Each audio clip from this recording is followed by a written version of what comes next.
কিছু ভাই প্রচার করে যে বাংলাদেশ জামায়াত ইসলামী আল্লাহ রসুল সাল্লাহ ইসলামের সাহাবিদেরকে নাকি সত্যের আদর্শ হিসেবে মানে না। নিঃসন্দেহে ডাহা একটা মিথ্যা কথা। আসসালামু আলাইকুম রহমতুল্লাহি বারাকাতু। দর্শক, এতক্ষণ পর্যন্ত আপনারা আলী হাসান ওসামার হাস্যকর এবং আজগুবি কিছু কথাবার্তা শুনলেন। তিনি দাবি করছেন যে জামাত ইসলাম সাহাবা একরামকে সত্যের মাপকাঠি মানে না, এ কথা বলে যারা জামাতের উপর প্রশ্ন তোলে তারা মিথ্যা কথা বলে। তাহলে এখন আমার প্রশ্ন হলো, আগে একটি ভিডিও আপনাদেরকে দেখায়। সাহাবায়ে কেরাম সত্যের মাপকাঠি নন, সত্যের মাপকাঠি শুধুমাত্র একজন, তিনি হচ্ছেন মুহাম্মাদুর রাসূলুল্লাহ সাল্লাল্লাহু আলাইহি ওয়াসাল্লাম, এবং তিনি হচ্ছেন আমাদের জন্য একমাত্র উসওয়ায়ে হাসানা। মেয়ারে হক এই শব্দটা কোন সাহাবীকেও আল্লাহর নবী দেয়নি। মেয়ারে হক এটা শুধু বিশ্ব নবী, কারণ এই মানুষগুলোর ঈমান নিরাপদ না। পৃথিবীতে নবী ছাড়া কারো ঈমান নিরাপদ না। সকালে ঈমানদার, বিকালে বেঈমান হয়েও যেতে পারে। সাহাবায়ে কেরামকে সত্যের মাপকাঠি বলা হবে কিভাবে? কারণ সাহাবায়ে কেরামের কোন কথা তো সত্যের বিপরীত ছিল, এটা তো প্রমাণিত। এই ভিডিওতে আপনাদের কাছে কি পরিষ্কার হলো? যিনি বক্তব্য দিলেন তিনি তো জামাত ইসলামের বর্তমানে অনলাইন মুখপাত্র, অর্থাৎ আবুল কালাম আজাদ বাশার। তিনি দাবি করলেন যে সাহাবায়ে কেরাম সত্যের মাপকাঠি হতে পারে না। এখন আমার প্রশ্ন হলো, তাহলে আলী হাসান ওসামার বক্তব্য অনুযায়ী আবুল কালাম আজাদ বাশার মিথ্যাবাদী। এখন আবুল কালাম আজাদ বাশার কি বলবেন, যে তিনি আসলে সত্যবাদী না মিথ্যাবাদী? যদি আবুল কালাম আজাদ বাশারের দাবিতে তিনি সত্যবাদী হন, তাহলে আলী হাসান ওসামা মিথ্যাবাদী। আর আলী হাসান ওসামার দাবি অনুযায়ী আবুল কালাম আজাদ বাশার মিথ্যাবাদী। আমার গবেষণা হলো দুইজনই মিথ্যাবাদী।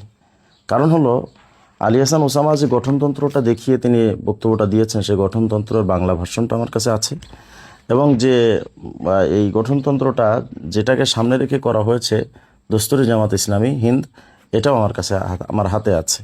আমি দুটো থেকেই আপনাদেরকে দেখাই যে আসলে সাহাবায়ে কেরামকে জামাত ইসলাম সত্যের মাপকাঠি মানে কিনা। এই যে প্রথম উর্দু ভার্সনটা আমি দেখাই, এটার 7 নম্বর পৃষ্ঠা যদি আপনারা দেখেন, তাহলে এখানে দেখবেন আবুল আলা মওদুদি সাহেব জামাত ইসলাম প্রতিষ্ঠাতা তিনি লিখছেন, রসুল खुदा के सिवा किसी इंसान को मेयार हक ना बनाए, किसी को तनकीद से बालातर ना समझे, किसी की दहनी गुलामी में मुब्तला ना हो। এটা হলো উর্দু। এটার বাংলাটা আমরা একটু দেখি।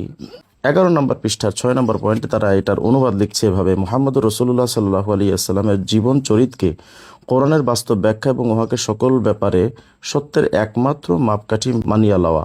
এই জায়গাটা আপনারা একটু খেয়াল করুন।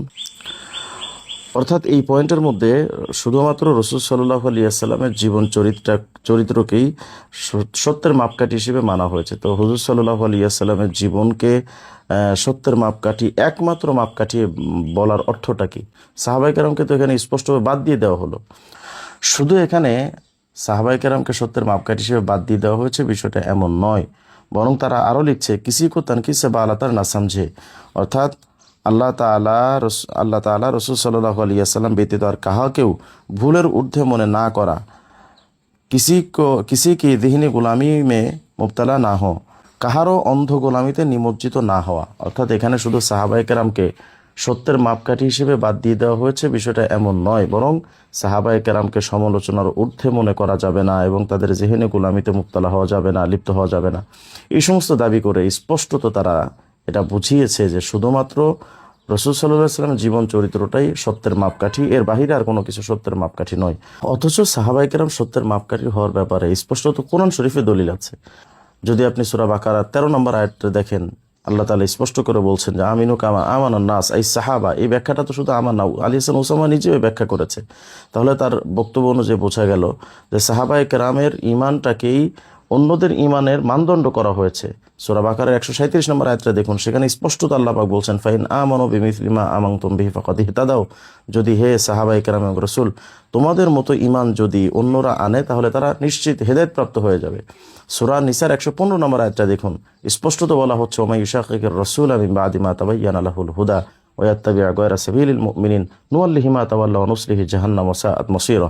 স্পষ্টত আল্লাহ পাক এই আয়াতের মধ্যে বলছেন, তারা যদি রাসূলের বিরুদ্ধাচরণ করে, ওয়া ইয়াত্তাবি' গায়রা সাবিলিল মুমিনিন, এবং ঈমানদারদের সাহাবায়ে কেরামের পথ মত বাদ দিয়ে যদি ভিন্ন কোনো দিকে তারা ঘুরে যায়, নুওয়াল্লিহি মা তাওয়াল্লা, আমি তাহলে তাদেরকে কুফরের দিকে তাদেরকে ফিরিয়ে দিব, নুসলিহি জাহান্নাম, এবং তাদেরকে জাহান্নামে নিক্ষেপ করব। তাহলে এখানে এই আয়াতের মধ্যে স্পষ্টত রাসূল এবং তার সাহাবীদের পথকে উম্মতের জন্য মানাটাকে বাধ্যতামূলক করা হয়েছে, এবং বলা হয়েছে ওয়াত্তাবি' গায়রা সাবিলিল মুমিনিন, যারা মুমিন ঈমানদারদের পথ বাদ দিয়ে যারা ভিন্ন পথে যায়। এখানে এই কথা বলা হয়নি যে ওয়াত্তাবি' গায়রা সাবিলির রাসূল, রসুলের পথ বাদ দিয়ে যদি অন্য কোনো দিকে চলা হয়, শুধু এ কথা বলা আল্লাহ পাক বলেননি। আল্লাহ বলেছেন ওয়াত্তাবি গায়রা সাবিলিল মুমিনিন, ইমানদারদের পথকে যারা বাদ দিয়ে অন্য কোনো দিকে ফিরে যাবে।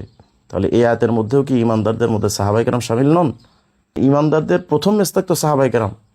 সুতরাং সাহাবায়ে কেরাম সত্যের মাপকাঠি, এটা প্রতিষ্ঠিত একটি বিষয়। তাহলে আজকের এই বক্তব্য দ্বারা বোঝা গেল, আলী হাসান ওসামা যেহেতু বলছেন যে সাহাবায়ে কেরাম সত্যের মাপকাঠি, এটা জামাতও মানে, তার এই বক্তব্য দ্বারা বোঝা গেল আবুল আলা মওদুদিও মিথ্যাবাদী ছিল এবং জামাতের যারা সাহাবায়ে কেরামকে সত্যের মাপকাঠি মানে না তারাও মিথ্যাবাদী। এক আলী হাসান ওসামা সমস্ত জামাতিদেরকে এভাবে নাকানি চুবানি খাওয়ানোটা আসলে আমাদের কাছে খুব ভালো লাগার বিষয় ছিল। আল্লাহ তাআলা আমাদের সবাইকে সাহাবাওয়ালা ঈমান দান করেন। আসসালামু আলাইকুম ওয়া রাহমাতুল্লাহি ওয়া বারাকাতুহু।